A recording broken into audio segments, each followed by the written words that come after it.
Bismillahirrahmanirrahim. Assalamualaikum warahmatullahi wabarakatuh. Apa kabar anak-anak sekalian? Pada soleh, pada sehat, dan mudah-mudahan kita selalu dalam lindungan Allah Subhanahu wa Ta'ala. Amin ya Allah ya Rabbal Alamin. Baiklah anak-anakku sekalian, untuk memulai pembelajaran kita hari ini, kita awali dengan pembacaan basmalah bersama-sama ya. Yuk. Bismillahirrahmanirrahim. Assalamualaikum warahmatullahi wabarakatuh. Oke, bismillahirrahmanirrahim. Yuk ya. Silahkan kalian fokuskan dulu pikirannya terhadap materi yang akan kita bahas, yaitu membandingkan puisi dan prosa ya. Membandingkan puisi dan prosa. Baik. Anak-anakku sekalian, perlu kalian ketahui bahwa puisi itu merupakan karya sastra ya, yang terikat baris, bait, rima dan irama ya. Berarti kalau puisi itu ada barisnya, ada baitnya, rima. Rima itu bunyi akhir ya. Kalau ada bunyi akhirnya A, AB ya gitu ya. Misalkan yang AB ujungnya huruf konsonan atau huruf vokal, beda-beda ya. Ujungnya sama biasanya. Iramanya membacanya juga berbeda gitu ya.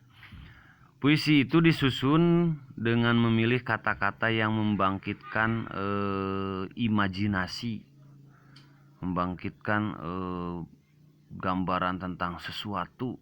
Nah, ya. Itu adalah puisi. Ciri-cirinya, puisi memiliki rima dan irama, terdiri dari beberapa baris dan bait. Kemudian memiliki makna yang kiasan ya. Maksudnya makna kiasan itu ada makna lain dari kata tersebut. Kadang-kadang puisi menggunakan benda mati seolah-olah menjadi hidup gitu ya, atau personifikasi. Kemudian memiliki amanat. Maksud dari puisi tersebut apa yang bisa didapatkan oleh si pembaca, nilai-nilainya. Kemudian memilih kata-kata yang imajinasi ya, yang mengandung bayangan-bayangan tertentu, sehingga ketika membacanya perlu membayangkan, menghayatinya, perlu membayangkan sesuatu yang seolah-olah kata tersebut hidup seperti manusia gitu ya. Jadi puisi itu memiliki rima. Rima itu bunyi akhir ya. Bunyi akhirnya misalkan contoh, saat ku tidur di kasur ur, nah ada bunyinya ur. Nah, atau misalkan di tengah malam yang sepi, berarti ujungnya i. Nah biasanya baris kedua i juga gitu ya. Itu rima, itu bunyi akhir ya. Yang selanjutnya, berdasarkan bentuknya puisi itu dibagi dua. Ada puisi lama, ada puisi baru ya. Contoh puisi lama pantun ya. Di sini ada pantun. Tuh lihat, pantun, inilah rasanya cinta, hati senang berbunga-bunga, kalau sudah mengingat dia, senyum-senyum seperti orang gila. Itu adalah pantunnya. Kemudian puisi juga ada puisi baru. Puisi lama itu terikat sama yang namanya sampiran dan isi. Hanya 4 baris, biasanya 2 sebagai sampiran, kemudian 2 terakhir sebagai isi. Kalau puisi baru tidak seperti itu, tidak terikat oleh yang namanya sampiran dan isi. Lebih bebas kalau puisi yang baru ya. Nah, misalkan contoh yang populer pantun, berakit-rakit ke hulu, berenang-renang ke tepian, bersakit-sakit dahulu, bersenang-senang kemudian. Itu pantun lama ya. Nah, yang 2 baris pertama disebut sampiran, 2 baris kedua atau baris ketiga dan keempatnya itu adalah isi ya. Nah, kalau puisi baru bebas, nah, ya, tidak terikat oleh sampiran dan isi, hanya ada bait, ada baris, kemudian ada rima, ujungnya sama. Misalkan tuh A, lihat, selama siang masih ada, selama matahari masih menampakkan sinarnya. Nah, bisa seperti itu. Kemudian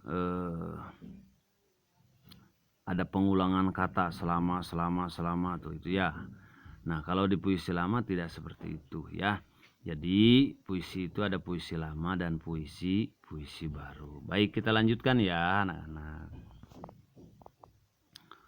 Itu puisi. Sekarang prosa. Kalau prosa itu lebih ke arah cerita ya, tapi tidak berbentuk baris, tidak berbentuk bait ataupun rima. Nah, seperti bercerita aja ya. Kalau di puisi itu kan tidak ada tokoh. Nah, kalau di prosa ada tokohnya, ada latarnya, kemudian ada alur ceritanya gitu. Oke. Jadi kalau prosa itu karya sastra yang disusun dalam bentuk cerita. Kalau puisi karya sastra yang disusun dalam bentuk bait dan baris ya, gitu. Beda. Oke. Ada persamaannya, ada, yaitu sama-sama memiliki amanat. Oke. Nah, kalau di puisi tidak ada tempat kejadian, tidak ada tokohnya siapa, tidak ada alur ceritanya menceritakan apa, tidak kelihatan. Tapi kalau di prosa kelihatan bagaimana alur kejadiannya, kemudian tempat kejadiannya, waktu kejadiannya, memiliki sudut pandang yang jelas gitu ya kalau di prosa. Baik, kita lanjut ya. Anak-anak, prosa itu dapat dikategorikan ke dalam dua jenis. Yang pertama ada prosa lama, ada prosa baru. Ada cerita lama, ada cerita baru. Ya, kalau cerita lama itu contohnya dongeng. Dongeng itu isinya ada mitos. Ya, mitos itu cerita-cerita yang berbentuk tentang kedewaan. Misalkan mitos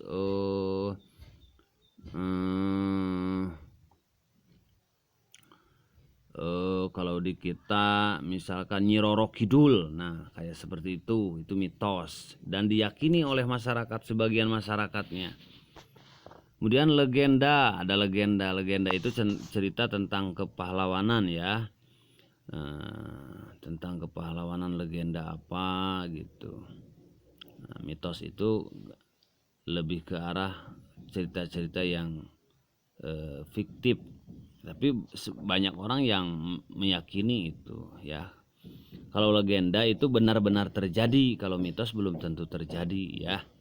Bedanya itu legenda itu benar-benar terjadi, kalau mitos itu belum tentu terjadi dan bahkan bersifat khayalan.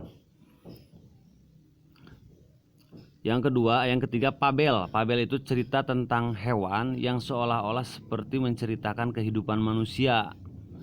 Misalkan cerita tentang si kancil, cerita tentang kalau di televisi ada cerita tentang kancil ya.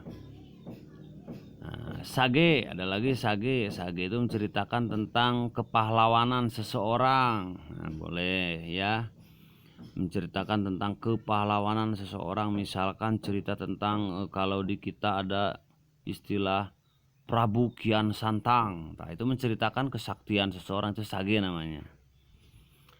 Kalau jenaka itu lebih ke arah cerita hiburan ya. Nah, kemudian ada hikayat juga sama. Kemudian ada kisah, ada dongeng, ada hikayat, ada kisah. Kalau kisah ini menceritakan asal usul, nah, itu adalah kisah ya, dikisahkan. Nah, itu oke. Kemudian prosa baru. Prosa lama itu yang seperti itu, sedangkan prosa baru ada cerpen, ada novelet, ada novel. Nah, cerpen itu ciri-cirinya lebih singkat, kemudian terbatas.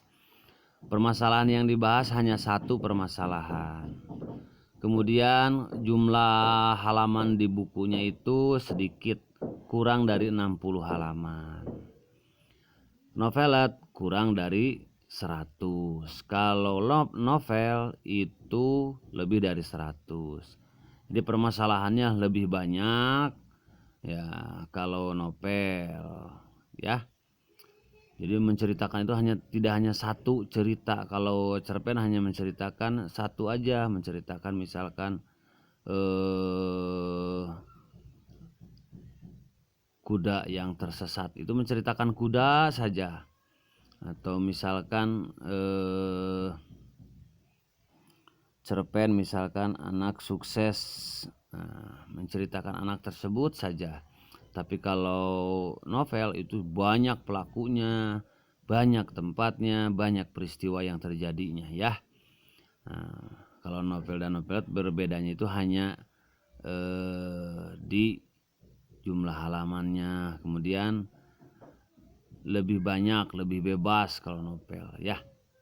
Oke, kalian baca berulang-ulang aja, silahkan materi ini, insya Allah kalian akan lebih mengerti ya.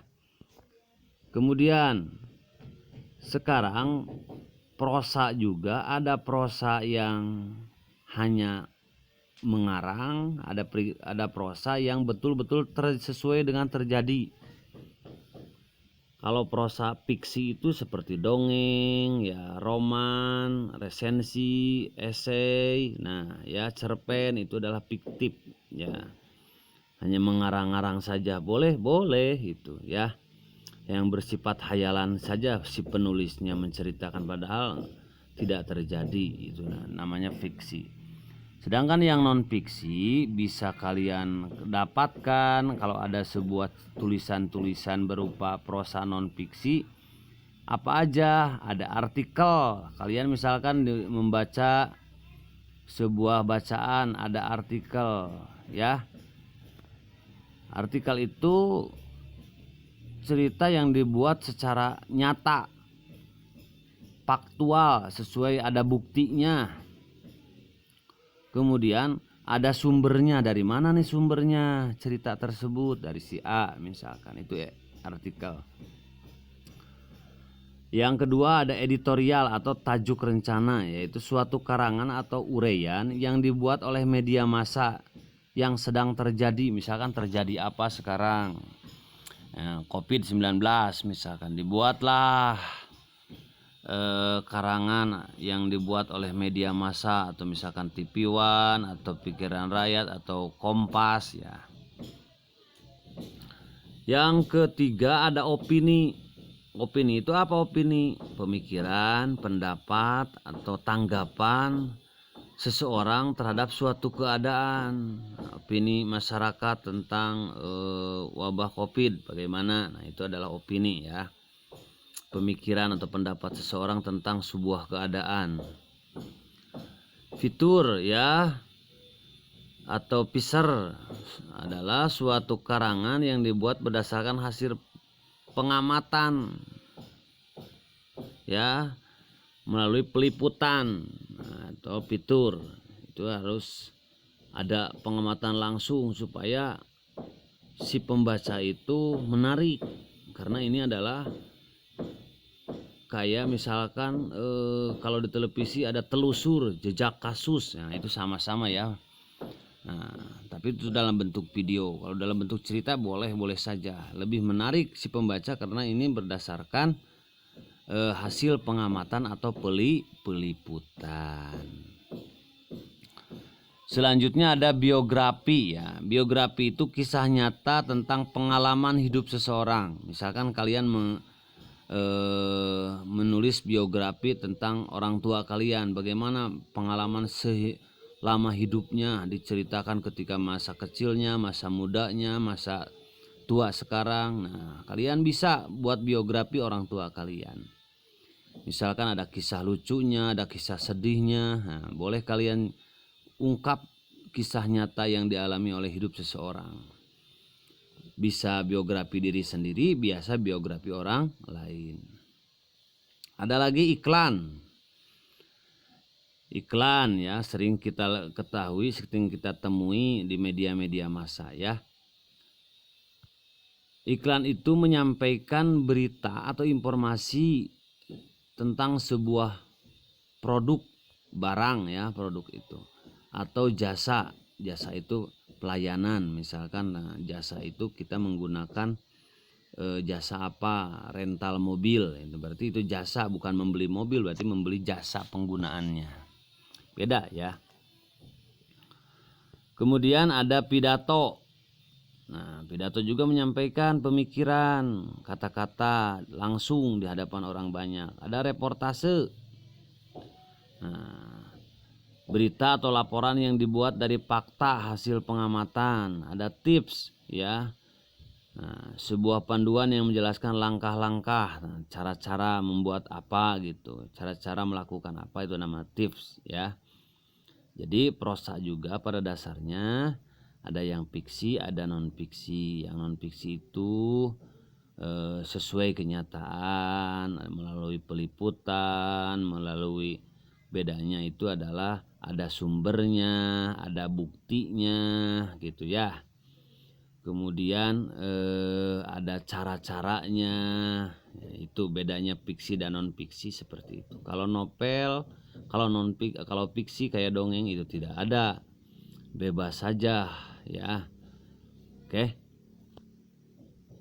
Baik anak-anakku sekalian, nah ini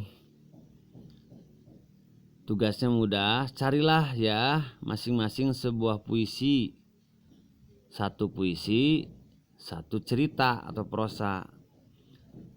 Kemudian galilah setiap unsur dalam teks puisi dan teks prosa yang telah kamu dapatkan pada tabel berikut di buku tulismu. Gampang ini, judulnya apa, pengarangnya siapa, puisinya. Yang prosa cerita, misalkan judulnya apa, pengarangnya siapa. Itu mudah sekali, tidak terlalu sulit. Apalagi kalau kalian baca dulu tokohnya siapa. Kalau di prosa, wah lebih bagus itu ya. Tokohnya siapa, tokoh antagonisnya, protagonisnya. Yang antagonis itu yang jahat, yang protagonis yang baiknya siapa. Itu lebih bagus ya. Nah, kalian